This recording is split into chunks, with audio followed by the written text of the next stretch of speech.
At the edge of an international border, at the edge of the Pacific, at the edge of innovation, community, education, and discovery, you're listening to At the Edge of It All, a University of San Diego podcast where USD experts speak on topics and stories that impact you and the broader community. Hello, I'm Lizette Martinez. Welcome to another episode of At the Edge of It All, the Athletics Edge special series. We are here with our wonderful companion for today, Kate Seeley. She's a junior here at the University of San Diego and a star athlete in our women's soccer team. Thank you so much for being here with us today. Yeah, thank you for having me. I'm excited to be here. It was not easy to get you here. You athletes are busy people on this campus. So I'm really appreciative of you making the time to sit with us and talk to us about your journey. I hope that your story can inspire many others who, like you, are young and dreaming about playing for a Division I school, and really kind of get to know from you what it's really like to be an athlete and a student in college. So I want to start from the beginning. Tell us about your life as a young soccer player here in San Diego. You're from San Diego. Yes. I've been playing Cub soccer since I was 5 or 6 years old, so I started really young. I really don't know life without soccer.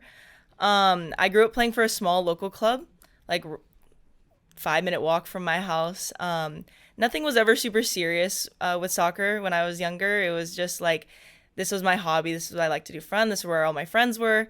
And yeah, I just liked having fun on the weekends playing games with my friends. And that club eventually kind of fell apart. And so when I was in 7th grade, I went to a little bit bigger of a club, still local neighborhood club kind of. It was called SDSC Surf. And yeah, from then on, it was kind of the same deal, still just having fun playing soccer. And it didn't hit until about like sophomore year when we started talking about like college recruitment and what that might look like. And yeah, I didn't really grow up dreaming of college soccer or professional soccer. I just knew that I really liked it. And then I realized that this is something that I could keep pursuing past high school. And so I started targeting schools nearby, specifically San Diego schools.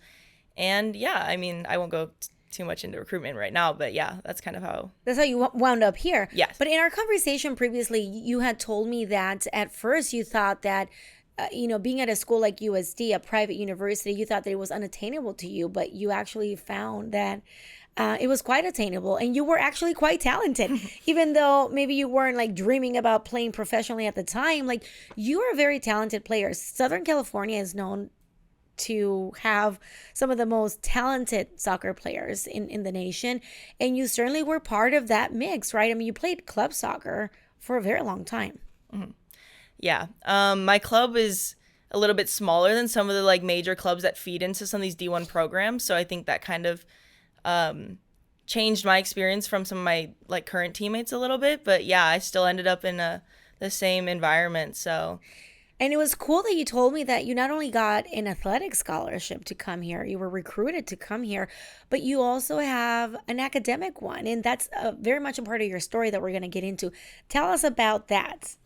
Yeah, so academics have always been a really important focus in my life. My parents always made it clear to me that academics came first, sports were just a hobby. So it really was never a question for me. Like I always knew I had to get good grades in order to show my parents that like I could do it and I cared. And yeah, so I've been used to balancing soccer and academics my entire life. And so when I got into high school, it wasn't really any different. I was always in the honors and the AP classes just to prepare myself for college. And yeah, so academics have always been like huge for me. Like it's never been a question whether or not like I was going to do well in school. It was that I had to do well in school. Well, you're actually part of the WCC All-Academic team. You currently have one of the highest GPAs in the West Coast Conference. What is your GPA? It's a 3.98. It used to be a 4.0, but I got an A minus. Wow. I would love to have your problems when I was in college. Seriously, that is fantastic. Congratulations. Thank you. I mean, for people who don't play sports, like that is so hard to do, like to be able to balance both of those and have such a high GPA. I'm sure it's a point of pride for you and your family. Have you talked about it with your parents? What do they say? Of course, yeah. especially my mom. She's, yeah, no, she loves it. That's fantastic. And for a lot of young players that may be listening to this, maybe their parents or maybe they have neighbors who they know are into sports and want to play at the college level. What have been some of your tactics, some of your go-tos to be able to balance the way that you've been able to balance? Yeah, I mean, just building good study habits. That's something that I've done since like I was really young. It's Tell us just some of those. Give us some good tips. tips on studying. A lot of people don't do it, but I would read the book. It's really easy to just like get by and not read the book and just like go to lecture, but I try to do a little bit of both. So you go to lecture and you try to understand it while you're in class, and then if you little things you might not understand, go home and read the book on some of those more challenging topics. That's kind of how I study.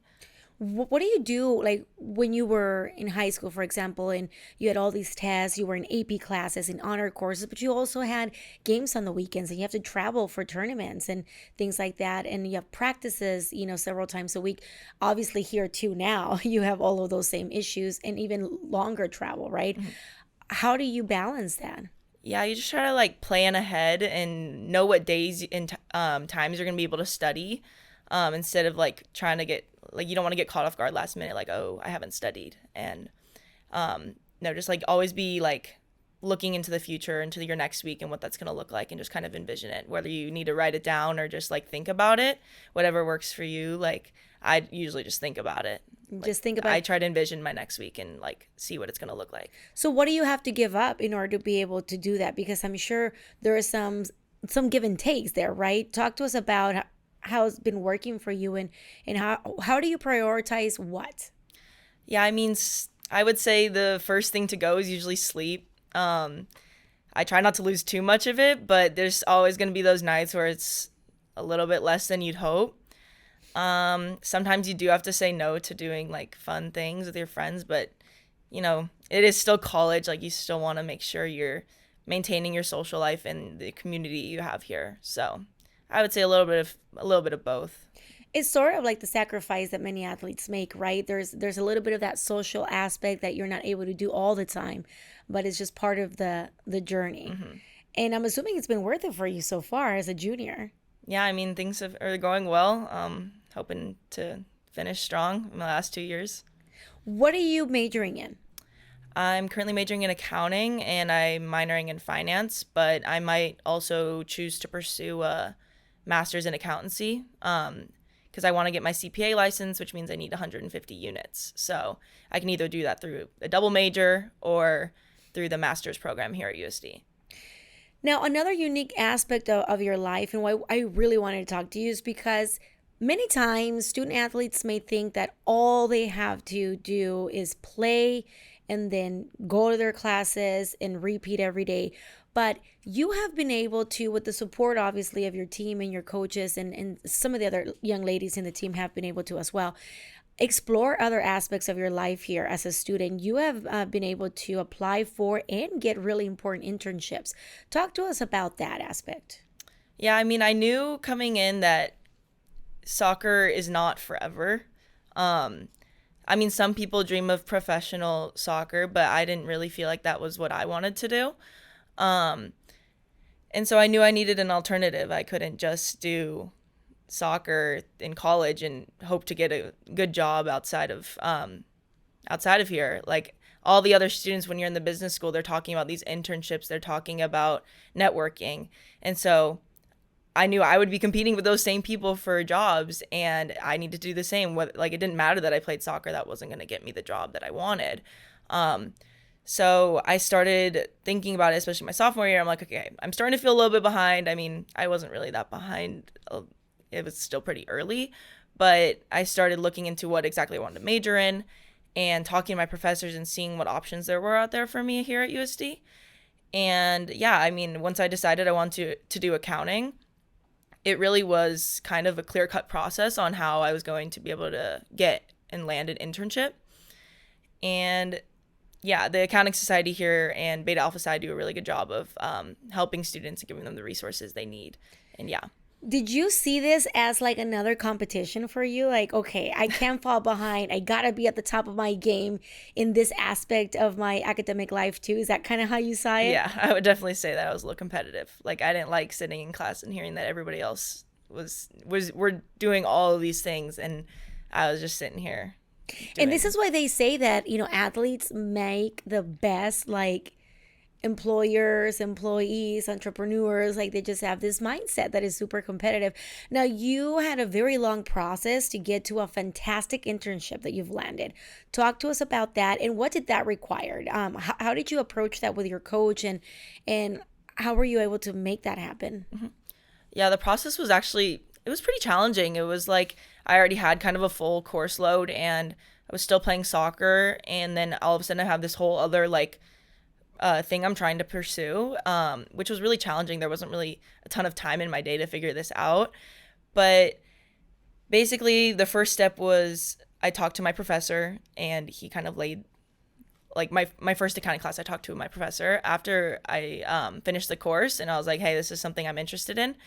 And he talked about the first step being, building a resume. And so I met with the professional development manager here and put together my resume perfectly to submit to the resume book for spring of 2025. And there are several events that you have to attend in order to get an internship. You have to do all this networking with the recruiters and the employees. There were office visits with the different firms I was being recruited towards, interviews. It was I think maybe a month-long process, and I had to also apply to all the different firms that I was interested in. And then from there on, like if they were interested in you, you would get like office visits and interviews. And so I ended up getting 4 offers, and I ended up choosing Deloitte. But yeah, Greg was really helpful, and all my coaches really were really helpful with being understanding throughout this process. They knew that it was something that was really important for my career, and that because this was happening in the spring, it allowed for a little more flexibility because we weren't in season. But yeah, he definitely helped me. He let me make stuff up if I missed it, or let me leave just a little bit earlier, come a little bit late some days, which was like, it meant like the world to me. Yeah. And that's very supportive of the coaching staff. I mean, because not only do you play, but I hear from your coach that you play every minute of every game. I mean, you're really like shining out on the field too. So, congratulations for being able to do that as well. But every athlete goes through stuff, right? And I think it's important for our audience to understand the highs and lows of being a student athlete. And you and I had talked about your experience as you first came in. I would love for you to share with our audience maybe some of those hurdles that you had as a freshman in a D1 school, coming straight out of high school, and maybe they can learn something from your experience and see how you came through on the other end, being quite successful both on and off the field now. Yeah, as a freshman, my experience was really difficult. I came in and captain's camp was good, and then I got injured on the last day, so I was out for the first 6 weeks. And so I always felt like I was a step behind everybody else. I hadn't really adjusted to the game at all. The team was struggling. It was a difficult time. And yeah, I mean, I didn't really know what my role was on the team. I felt like, I was just kind of being put into places where we had gaps, and I was like, I don't know if this is truly playing into my strengths. And so, yeah, it was just like a confusing, difficult time. And I know it was for a lot of my teammates as well. It's something we talk about a lot. But I mean, after that season ended, it just kind of looked like, there's nowhere else to go but up. And we just kind of embraced that like new opportunity altogether. Right. That's when Coach Greg and his new coaching staff stepped in and took over the program. But I'm sure it's not unusual for a lot of freshmen to come into any program and just feel like they don't know where they fit in, right? As they are growing up and being in more demanding spaces. So what do you think helped you the most to kind of get in the right headspace while all of this was going on? And what do you think could help other young athletes who are starting college maybe this year or maybe next year as a heads up from somebody who's been there? Yeah, well, I mean, obviously soccer wasn't like going the greatest, but having your support system. So of course, like I was lucky to be in San Diego with my family and my friends. And the other thing that was important is that like make sure your worth isn't tied up totally in how you play in your soccer. I obviously care a lot about my academics. Just finding other things to do that make you feel fulfilled. And soccer ended up working itself out, but like there's gonna be hard times, and you just have to kind of push through them. And finally, what would you like to say to our audience who maybe have not had the opportunity, if they're here from San Diego, to come watch a game? You guys are doing incredible. What are some of the most proud moments that you've had this season so far? It's early in the season, but you guys are doing incredible this year. Yeah, I mean, I'm really proud of just our team overall and how, I mean, currently we're undefeated. We have 3 ties, but it's still undefeated. I'm really proud of, I mean, I'm in the back line. I'm really proud of our back line. We are conceding less goals, and we're just overall stronger together. I'm also just like, one of the games I would say that was like kind of a highlight for me is our first game, Cal Poly. Yes, we went down early, but we kept fighting back and ended up clawing our way to like a 3-3 tie. Our team last year and the years before never would have done that. So I just think that was a really cool moment to realize how far we've come. And what do you think has led to that? I think just the personality in this group has developed, and we've just become so resilient together, and we're just ready to embrace every next challenge and fight for each other on the field. That's fantastic. What would you like to say to our audience? Why would it be great for them to come on over to USD and catch a game here at Torero Stadium? I think we're an exciting group to watch, and that you are. And we're going to give it our best on the field no matter what. So yeah, definitely come out and watch. I'm sure it feels very different to play when there's like stadium feels, right? Filled with people and everyone cheering. You guys work so hard for what you do. So I wish you the very best this season. Thank you so much for sharing a little bit of your life, and hopefully your journey can inspire and help others who may be on the way to becoming the next D1 athlete here for soccer. Thank you so much for having me. This was fun. And if you like this episode, be sure to subscribe and check out our next one.